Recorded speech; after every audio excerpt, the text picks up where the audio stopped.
ठीक है, देखो बच्चों, अभी जो हमारा डिस्कशन चल रहा था,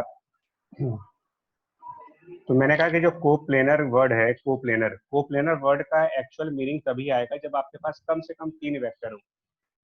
आप मेरी बात समझो, 2 वेक्टर को लेकर के आप हमेशा एक प्लेन बना सकते हो। देखो, प्लेन का मतलब क्या है? प्लेन मतलब सरफेस, और एक सरफेस हमेशा 2 एज होंगी, इसमें 2 एज तो होंगी, कैसा भी सरफेस हो मिनिमम 2 एजेस होंगी। तो दो दो लाइनें तो हमेशा एक सरफेस को बनाएंगे, कैसा भी होगा वो। बट कोप्लेन का मतलब क्या है? कोप्लेनर को डिफाइन करने के लिए you must have at least 3 number of lines, at least 3 number of lines. देखिए, मैंने आपके सामने, ठीक है, मैं आपके सामने कुछ डायग्राम बना रहा हूँ, देखो आप। तो मैंने मान लो एक रेक्टेंगल बनाया, तो अब आप इस रेक्टेंगल में 2 लाइन तो है ना, 2 लाइन तो हैं। अब अगर मैं तीसरी लाइन, मेरे पास थर्ड लाइन है, तो अगर मैं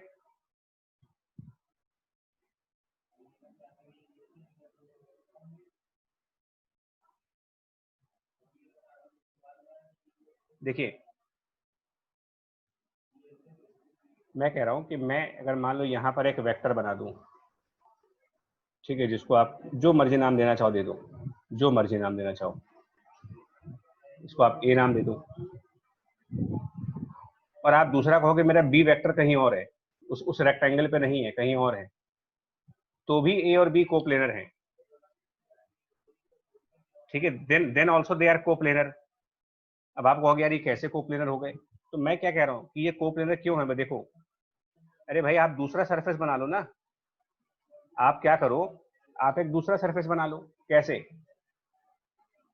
आप बी वेक्टर से एक लाइन हाइपोथेटिकली खींचो, आप ऐसे करके एक लाइन खींचो बी वेक्टर से, और फिर ए वेक्टर से आप एक लाइन खींचो ऐसे करके,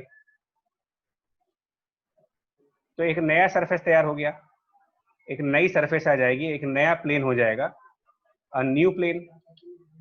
तो मैं आपसे यही कह रहा हूं कि 2 वेक्टर को लेकर के तो आप हमेशा एक नया प्लेन बना सकते हो।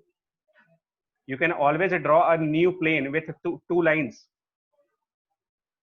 and therefore there is no question about the coplanar behavior of 2 vectors. 2 vectors are always coplanar because we can always draw a new surface with the help of 2 vectors. ठीक है, अब आपका क्वेश्चन उठता है कि एक तीसरा वेक्टर है, थर्ड वेक्टर सी है, तो अब इसके ऊपर क्वेश्चन मार्क आएगा कि ये कोप्लेनर है या नहीं है। if third vector is on the surface, on that new surface, if it is on the new surface, then you will say that C vector is coplanar with A and B. क्या मतलब हुआ इसका? That with A and B you think of a surface,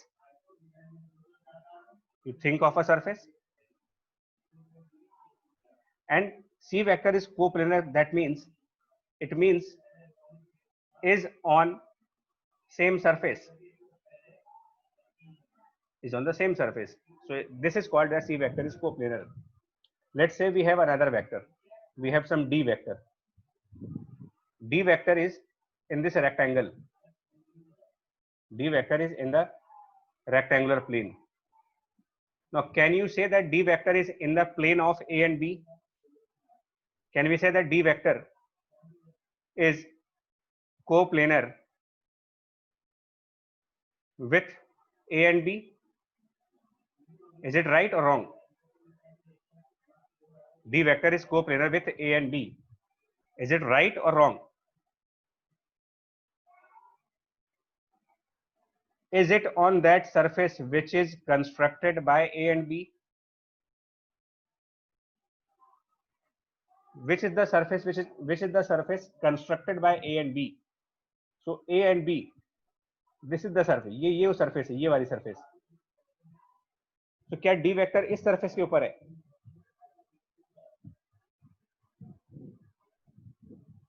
no. तो yes answer क्या होगा कि no no no. Answer क्या दोगे? डी वेक्टर इसके ऊपर? नो. इसका आंसर है नो, अ बिग नो, बड़ा सा नो लिखो आप. इनमें ये नहीं हो सकता, it can not be coplanar.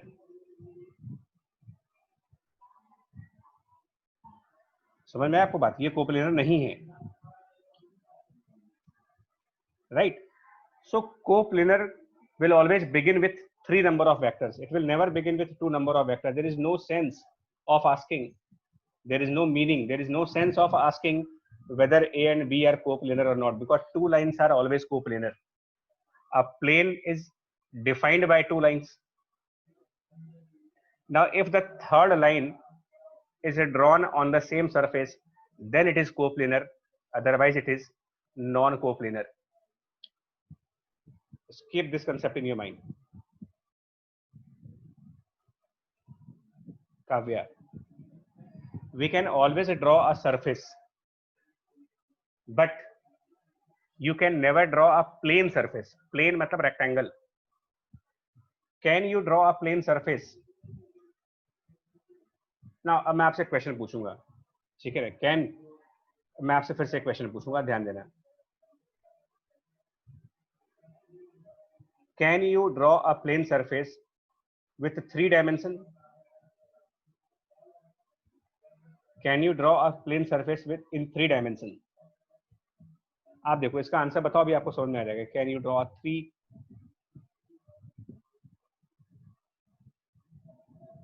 नहीं हो सकता बच्चा 3 डायमेंशन में। आपको एक रेक्टेंगल दिया जाए, आप अपना कॉपी का एक पेज लो, कॉपी का पेज, जो आपका कॉपी का पेज है वो रेक्टेंगल है, तो क्या आप किसी भी कंडीशन में अपने कॉपी के पेज को, पेपर को, जो आप पेपर जिस पे आप लिखते हो, क्या कभी ऐसा हो सकता है कि उस पेपर को आप इस तरीके से रखो कि वो कमरे के फ्लोर को भी टच करे और साइड की दोनों वॉल्स को भी टच करे? क्या ऐसा हो सकता है? Can you put the rectangle, can you put your paper, can you put the page in such a way that it touches floor and the 2 walls? Possible है क्या ऐसा रखना? नहीं हो पाएगा। And that means a plane means a flat surface. Plane मतलब a flat. Plane मतलब flat surface. So you can never put a flat surface in all 3 dimensions. और इसीलिए प्लेन सरफेस को 2 डायमेंशन कहा जाता है। इसकी 2 एजेस होती हैं, ठीक है। इसमें देखो मैं फिर बोल रहा हूँ, आप चाहो तो ए और डी को लेकर के ना, अब ऐसे तो देखो क्या है, मान लो मैं अगर कई सारे वेक्टर बनाऊं, मैं रैंडमली वेक्टर बनाता हूं, मैंने इधर एक वेक्टर बना दिया ए, ठीक, मैंने एक और वेक्टर कहीं और बना दिया बी, मैंने एक और वेक्टर कहीं बना दिया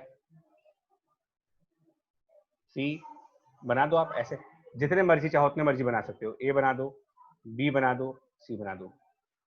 आप किसी 2 को चूज कर लो, किसी 2 को, ठीक है ना, आप किसी 2 को चूज कर लो। मान लो ए और बी और सी को चूज किया आपने, तो आप यहां पर तो रेक्टेंगल बना सकते हो, ठीक है। यहां पर बी और सी को चूज करके आप एक रेक्टेंगल बना दो। रेक्टेंगल जरूरी नहीं है, सरफेस बना दो, तो ये एक प्लेन तैयार हो गया। तो ये किसका प्लेन है? ये plane of A and B, plane of B and C है। क्या ए उस पर है? नहीं है। तो आप क्या कहोगे? ए नॉन कोप्लेनर हो गया। किसके साथ? Non coplanar with B and C. अब आप कहोगे नहीं जी, मैं तो एक अलग सरफेस बनाऊंगा ए और बी को लेकर के। तो बनाइए, हम बनाते हैं। देखो ए और बी को लेकर के मैंने सरफेस बनाया, तो ये surface plane of A and B हो गया। तो अब वेक्टर सी इस प्लेन पे नहीं है, वेक्टर सी इस प्लेन पे नहीं आएगा। फिर आपने कहा नहीं मैं तो ए और सी को लेकर बनाऊंगा, तो बना लीजिए आप, ए और सी को लेकर बना लो। तो ये ए सी का प्लेन हो गया, ए और सी वाला प्लेन हो गया। तो अब बी इस पे नहीं है। तो 3 वेक्टर्स में ये पॉसिबिलिटी है, आप प्लेन तो बना सकते हो, किसी भी 2 को लेकर प्लेन बना सकते हो, बट तीसरे वाले का टेस्ट करना पड़ता है कि क्या तीसरा उस प्लेन पर होगा कि नहीं होगा। क्लियर हो गया आपको ये? और इसको भी चेक करते हैं, there is a mathematical way, mathematical तरीका है इसको चेक करने का कि कोप्लेनर होंगे या नहीं होंगे। आर्यन, जो ये लीनियरली डिपेंडेंट और लीनियरली इंडिपेंडेंट वेक्टर्स की बात कर रहे हो, आप इसका क्वेश्चन मुझे व्हाट्सएप पर भेजिएगा, क्योंकि लीनियरली डिपेंडेंट वेक्टर नाम की कोई चीज नहीं होती, कोई भी चीज नहीं होती है। लीनियरली डिपेंडेंट वेक्टर नाम की कोई चीज नहीं है। तो आप क्वेश्चन भेजना, मैं इसको क्वेश्चन के फॉर्म में समझाऊंगा। और इस कोप्लेनर कंडीशंस को चेक करने का तरीका भी है वेक्टर के डॉट एंड क्रॉस प्रोडक्ट से।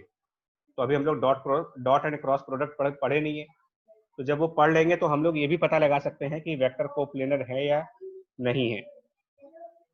ठीक है जी, चलिए बस थोड़ा सा 5 मिनट और लगेगा, इसको वाइंड अप करने दीजिए। लास्ट टॉपिक है, तो लास्ट टॉपिक खत्म कर लें बस। अब मेरा जो टॉपिक है वो ये है, काफी चीजें हम लोगों ने लर्न कर ली।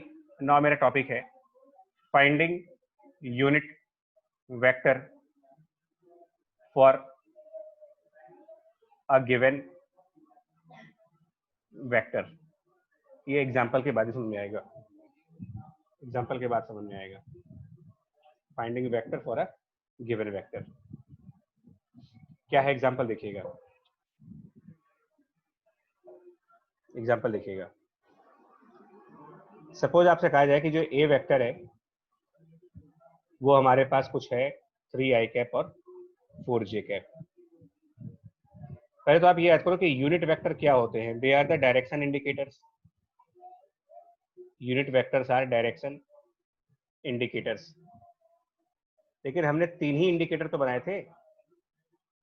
हम लोगों ने एक्स एक्सिस को इंडिकेट किया था आई कैप से, वाई एक्सिस को इंडिकेट किया था जे कैप से, और जेड एक्सिस को इंडिकेट किया था के कैप से। क्वेश्चन उठता है कि व्हाट अबाउट अदर डायरेक्शंस। कौन सी other directions? What about other directions which are with combination। कैसे होगा वो? अदर डायरेक्शंस को उनको कैसे इंडिकेट करोगे? एक्स एक्सिस को तो आई कैप से कर दिया, वाई एक्सिस को जे कैप से कर दिया, जेड एक्सिस को के कैप से कर दिया। मतलब मैं आपसे कह दूं कि ये बताओ यार, ये हमारे पास एक्स है, ये वाई है, और I have a direction which is 30 degree from the X axis, तो दिस इज सम डायरेक्शन। इसका नाम नहीं पता बट ये कोई डायरेक्शन है। तो इस डायरेक्शन को कैसे इंडिकेट करोगे? इस डायरेक्शन को हम आई कैप से इंडिकेट कर रहे हैं, इस डायरेक्शन को हम जे कैप से इंडिकेट कर रहे हैं, तो इस डायरेक्शन को कैसे इंडिकेट करेंगे? ये टॉपिक है आपका कि किसी भी डायरेक्शन को इंडिकेट करने के लिए हम क्या कर सकते हैं, उसमें कैसे उसको लिख सकते हैं। तो सपोज आपके पास ए वेक्टर है, तो इसका लॉजिक समझते हैं क्या है। लॉजिक क्या है? मैग्नीट्यूड ऑफ ए वेक्टर क्या होगा? मॉड ऑफ ए, इसके अंदर स्क्वायर रूट 9 + 16 यानी कि 5। अब हमारा क्वेश्चन क्या होता है, लॉजिक क्या है कि अगर आप किसी भी वेक्टर ए को उसके मैग्नीट्यूड से डिवाइड कर दो, vector divided by the magnitude, ठीक है जी। तो ये वैसा ही है जैसे मैथमेटिक्स में अगर आप 10 को 10 से डिवाइड करोगे तो 10 डिवाइडेड बाय 10 इज 1। तो whenever we divide a vector by its magnitude we get unit vector represented by a cap। ये तो आपका पहला लॉजिक है, this is the first logic. मैं फिर रिपीट कर रहा हूं कि अगर मुझे यूनिट वेक्टर चाहिए, कहां पर? In direction of some vector A, तो मैं क्या करूंगा, ए वेक्टर और डिवाइड कर दूंगा उसके मैग्नीट्यूड से। ये लॉजिक है। तो इस क्वेश्चन में कैसे करेंगे? इस क्वेश्चन में अगर आपको ए कैप चाहिए which is the unit vector in the direction of this vector, तो क्या करेंगे? वेक्टर रखो 3i कैप + 4j कैप और डिवाइड कर दो उसके मैग्नीट्यूड से यानी कि 5 से। तो 3/5 0.6 i cap and 4/5 0.8 j cap. ये सिंपल सा लॉजिक है इसमें कि आप यूनिट वेक्टर इस तरीके से निकाल सकते हो बड़े आसानी से। ठीक है, एक और एग्जांपल दिखा दूं, बस एक दो एग्जांपल देख लीजिए। अब आपके पास एक और एग्जांपल दूंगा, सीधा सा तरीका है जहां पर भी आपको यूनिट वेक्टर निकालना होगा।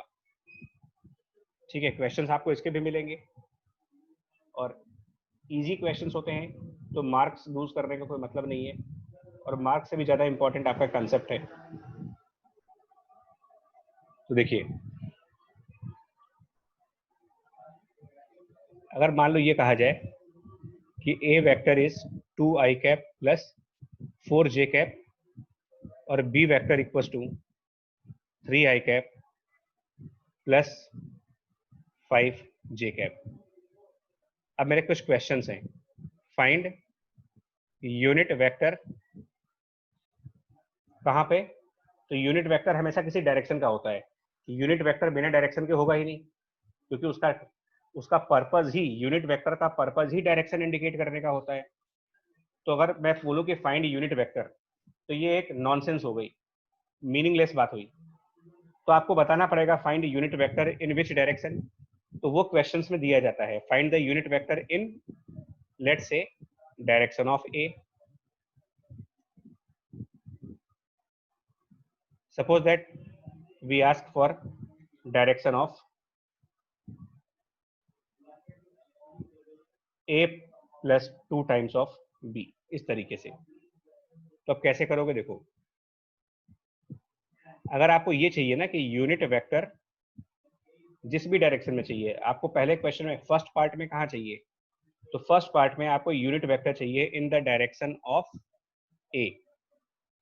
तो जिसकी डायरेक्शन में चाहिए आपको उसका वेक्टर लिखना पड़ेगा और उसी का मॉड। अगर आपको इन डायरेक्शन ऑफ ए चाहिए तो ऊपर ए होगा, नीचे मॉड ए होगा। तो ऊपर ए का मतलब ये 2i cap plus 4j cap, और नीचे इसका मॉड होगा, यानी कि स्क्वायर रूट ऑफ 2 का स्क्वायर 4 और 4 का स्क्वायर 16। ये इसका आंसर होगा। अब अगर आपको चाहिए कि unit vector, second part, in direction of, बहुत केयरफुली क्वेश्चन पढ़ना है, in the direction of A plus twice of B. तो now we are in direction of this.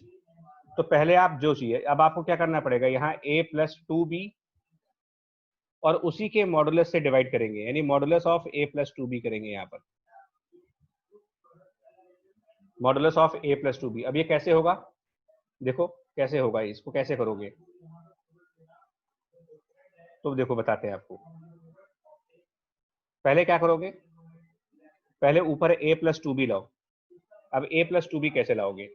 तो b आपको तो दे रखा है, तो अगर b ये है तो 2 टाइम्स ऑफ b करने का मतलब ये डबल हो जाएगा। तो जहां पर 3 था वहां 6 हो जाएगा, और जहां 5 था वहां पर 10 हो जाएगा। और अब इन दोनों को ऐड करोगे तो a प्लस 2b जो होगा ना, a प्लस 2b, इनको ऐड करना होगा आपको। तो ऐड करेंगे तो ये 2 और 6 मिल करके हो जाएंगे 8i कैप, और ये 4 और 10 मिल करके हो जाएंगे 14j कैप। तो न्यूमरेटर में क्या हो गया? 8i cap plus 14j cap. और डिवाइड किससे करोगे? इसके मैग्नीट्यूड से, यानी कि स्क्वायर रूट के अंदर 64 और प्लस 14 स्क्वायर 196। ये इसका आंसर हो जाएगा। तो इस तरीके से आप यूनिट वेक्टर कहीं पर भी निकाल सकते हो, किसी भी वेक्टर की डायरेक्शन में। यही मेरा टॉपिक है कि finding unit vector for a given vector. तो जो भी वेक्टर आपको दिया जाएगा उसको न्यूमरेटर में और डिनोमिनेटर में उसकी मैग्नीट्यूड से डिवाइड कर दो। यानी कुल मिलाकर के जो कंसेप्ट है, a vector divided by magnitude gives me the unit vector. कौन सी डायरेक्शन में?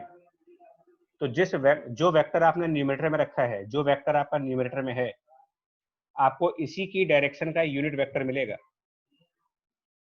अगर आप न्यूमरेटर में 2i प्लस 4j लिख रहे हो जो कि a है, तो a के डायरेक्शन का मिलेगा।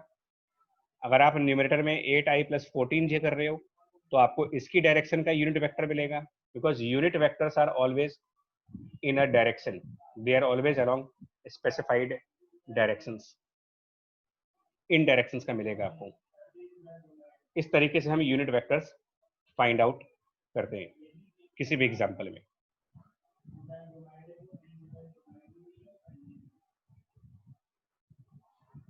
जैसे मान लो, एक और लास्ट समझ लीजिए, आपके पास, अब मैं थोड़ा सा फ्री हैंड ड्राइंग कर रहा हूँ, ये एक्स एक्सिस हो गया, ये वाई एक्सिस हो गया, और आपके पास कहा जाए कि ये एक डायरेक्शन है एट थीटा एंगल, बताओ इस डायरेक्शन में क्या यूनिट वेक्टर होगा।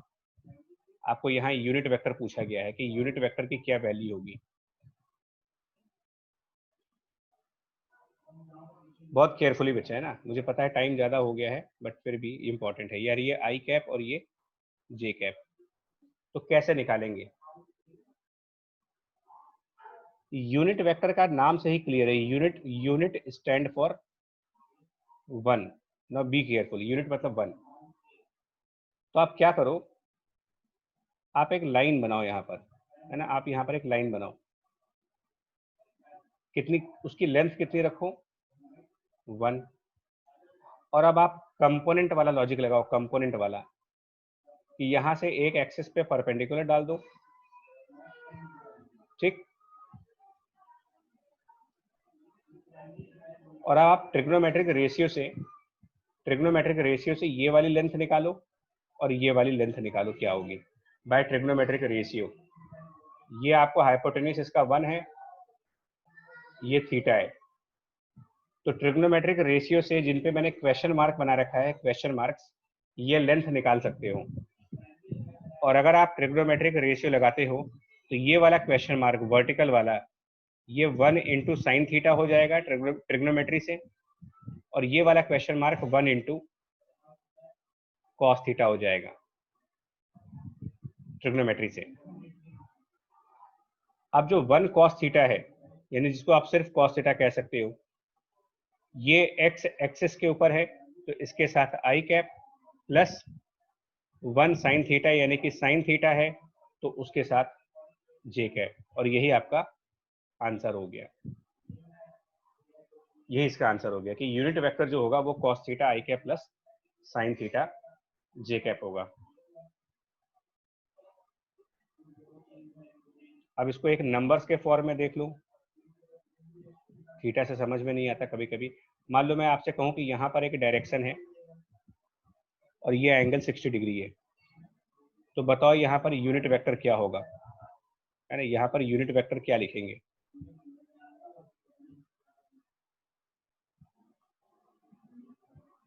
नहीं पुनीत, वही बता रहा, आपको 1 ही लेना है, लेंथ 1 ही रखनी है, because unit vector, unit stand for 1, तो यही एक प्रॉब्लम है, आपको 1 ही रखना है यहाँ पर,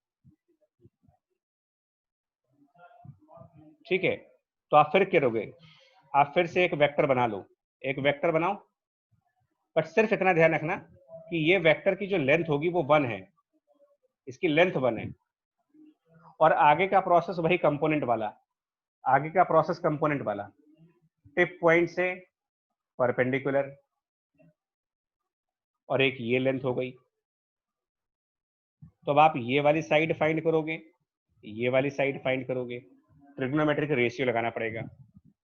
ट्रिग्नोमेट्रिक रेशियो से ये जो साइड आएगी ऊपर वाली, ये साइड बाय ट्रिग्नोमेट्रिक रेशियो, ये √3/2 आएगी, और ये साइड ट्रिग्नोमेट्रिक रेशियो से 1/2 आएगी। तो अब हम क्या लिखेंगे, √3/2, ये वो साइड है जो parallel to the X axis है, तो I cap 1/2 parallel to the Y axis है, जे कैप। सेकंड क्वाड्रेंट है तो एक्स के आगे माइनस और वाई के आगे प्लस, ये इसका आंसर हो गया। This is the unit vector. पूरी डाउट क्लियर हो गया।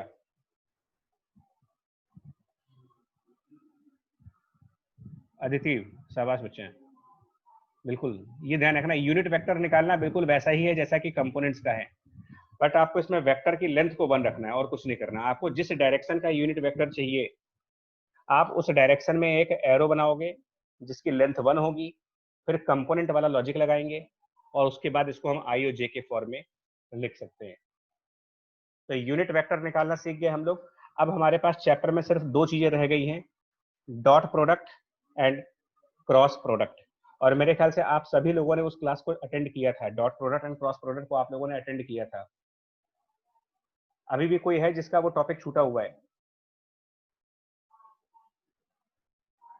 ठीक है, फिर भी मैंने एक बैकअप क्लास और रखी हुई है अभी, मैं एक बार dot product and cross product आकर पढ़ा देंगे उसको भी, बट इसके अलावा जितना कुछ मैंने पढ़ाया है उसको रिवाइज करो आप, है ना अदिति, ठीक है, इसको रिवाइज करो बच्चा। और उसके आगे का हम लोग अब डिस्कस करेंगे। ठीक है जी, तो चलो बच्चा यहाँ पर हम लोग क्या करेंगे अभी।